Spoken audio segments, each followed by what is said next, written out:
عندك ابتلاء وعايز تخرج منه. طب ما الانبياء كلهم كانوا عندهم ابتلاء. ناس كتير حصل لها ابتلاء، بس اكتر ناس حصل لها ابتلاء الانبياء. طب تعالوا نشوفوا ربنا طلعهم من الابتلاءات دي ازاي. اول واحد سيدنا يونس. سيدنا يونس قاعد يدعي قومه 33 سنة، ويقال ان قومه ما امنوش بيه، محدش خالص امن بيه. فذهب مغاضبا، يعني كان زعلان وغضبان ومعترض بقى على اللي هو فيه كده، وراح على الشط. فربنا سبحانه وتعالى خلى الحوت يبلعه. لما الحوت بلعه دعا، قال ايه؟ دعا الدعاء اللي كلنا عارفينه: لا اله الا انت سبحانك اني كنت من الظالمين.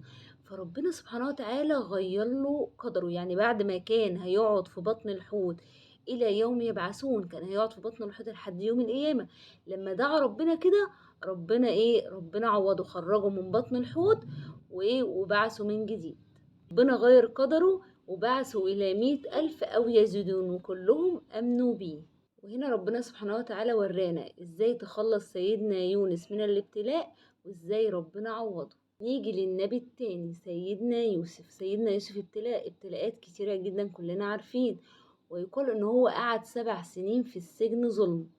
وليه قعد 7 سنين؟ طبعا عارفين في سورة سيدنا يوسف، لما سيدنا يوسف قال للراجل اللي كان طالع اللي كان معاه: اذكرني عند ربك. كان طالع وقال له اذكرني عند ربك، يعني عند الملك. ايه؟ قول له ان في واحد اسمه يوسف مظلوم ومسجون عشان يطلعه. طبعا سيدنا يوسف ما طلبش من ربنا، طلب من الراجل اللي طالع، وظن ان هو ايه؟ هيبقى وسيط ليه ويطلعه من السجن.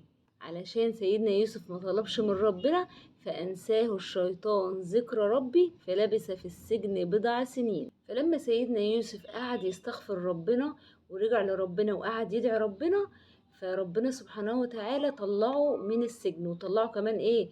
طلعه وعوضه وخلاه عزيز مصر. ردله أبويه واتحققت الأمنية بتاعته، واتحقق الحلم بتاعه اللي كان شافه وهو صغير. وده كله ليه؟ ربنا بيبين لنا ان ايه؟ انك تدعي ربنا.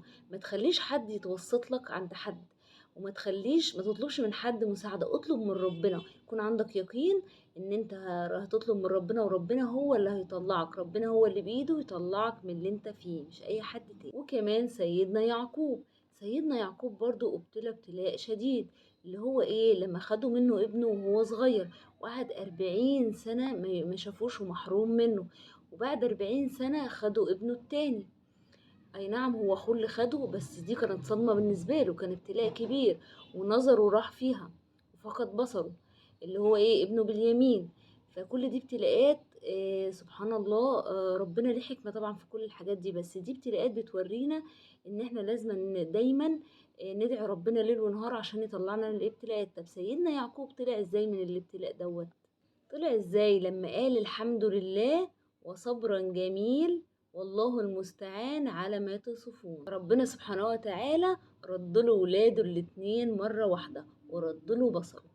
نيجي بقى للمبتلي الكبير اللي الناس بتضرب بيه المثل، اللي لما يحصل حاجة عندك وتبقى متضايق ومخنوق وكده تقول: يا صبر أيوب. سيدنا أيوب قعد مبتلي 18 سنة، وراح منه أولاده، وراح منه ماله، وراح منه جاهه، والناس بعدت عنه، وكان في ابتلاء شديد جدا. طلع منه ازاي؟ سيدنا أيوب قال كلمة واحدة، دعا ربنا بدعاء واحد: ربي إني مسني الضر وأنت أرحم الراحمين.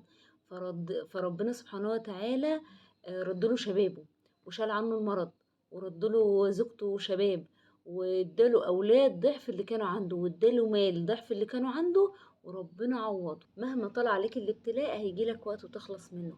ما تفتكرش ان ربنا بيكرهك او ربنا مش بيحبك عشان كده بيبتليك. الانبياء اكتر ناس ابتلوا، بس الشاطر اللي يعرف يطلع من الابتلاء بتاعه.